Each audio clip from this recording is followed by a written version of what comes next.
All right, today we're going to do something a little different.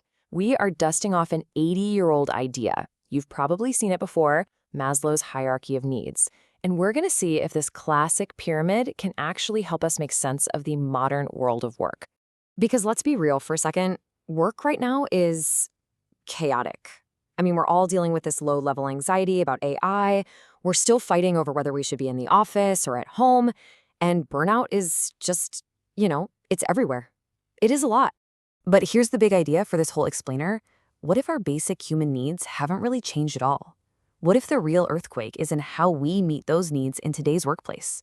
The map itself is still good, but the landscape it's trying to guide us through has been totally redrawn. So let's start where Maslow started, right at the very bottom of the pyramid. This is the foundation, right? It's our basic survival stuff. And honestly, this is where some of the most surprising changes have happened. Back in the 40s, physiological needs were pretty simple. You needed a wage to buy food and have a place to live, and you needed a building that wasn't going to collapse on you. Simple. But for a knowledge worker today, the most basic tool for survival isn't a roof over your head at the office. It's a solid Wi-Fi signal.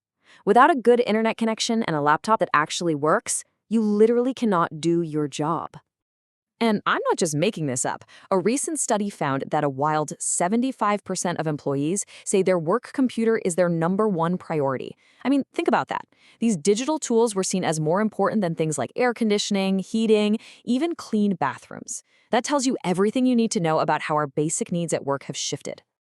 Okay, so let's move one level up to our need for safety. In the old days, this meant being safe from, physical danger and having a steady paycheck. Today, that idea has split into 3 big modern categories: psychological safety, digital security, and financial stability. And of those 3, psychological safety has become the absolute bedrock. It is so critical. Because think about it, if you're afraid to ask a dumb question, or you're scared to suggest a weird new idea, or you can't admit you messed something up, how can you possibly connect with your team? How can you innovate? The short answer is you can't. Without feeling safe, your brain is just stuck in survival mode. Okay, so once we feel safe, our brains naturally start looking for a connection. We need that sense of love, affection, and belonging. But in our world of remote and hybrid work, we've stumbled into this really modern paradox. We are more digitally connected than at any point in human history, and yet a lot of us feel more isolated than ever before. And the data really shows what some researchers are calling a belongingness deficit. Look at this. More than half of remote workers just miss hanging out with their colleagues, and almost half find it hard to stay motivated when they're alone. And those forced virtual happy hours? Yeah, only 13% of people are even bothering to show up. It's clear we haven't quite cracked the code on building real, genuine connection when we're not in the same room. All right, let's keep climbing. Next up, we hit our esteem needs, that drive for self-worth and respect from others. Traditionally, this was all about the corner office, the fancy job title, the promotion. But today, esteem is much more about acquiring real skills, getting recognized for the great work you actually do, and having the freedom to manage your own work. This isn't even a new idea. A management theorist named Douglas McGregor called this decades ago. He said that what a manager believes about their team creates this incredibly powerful, self-fulfilling prophecy. This quote just nails it. If you treat people like they're lazy and can't be trusted, you deny them the chance to prove you wrong. And then you see their uninspired behavior as proof you were right all along. So McGregor broke this down into 2 types of managers. You've got your Theory X manager, who assumes people are lazy and need to be controlled. Their whole management style is stuck at the bottom of the pyramid, focused on safety and survival. But then you have a Theory Y manager. They believe people are naturally creative and want to do good work. Their style is all about unlocking those higher needs, esteem, and eventually self-actualization. And that brings us to the top, the peak of the classic pyramid, self-actualization. This is that deep-down drive to become the best possible version of yourself. And look, while this is definitely the hardest level to get to, it's also where the modern workplace offers these incredible opportunities for real, profound fulfillment. And here's something really fascinating that most people don't know. Maslow himself actually added more levels to the pyramid later in his life. He added cognitive needs, our hunger to learn and understand. He added aesthetic needs, our appreciation for beauty and order. And at the very, very top, he put self-transcendence, the need to be part of a cause that's bigger than just ourselves. You can see these ideas everywhere today, in lifelong learning, in beautiful office design, in mission-driven companies.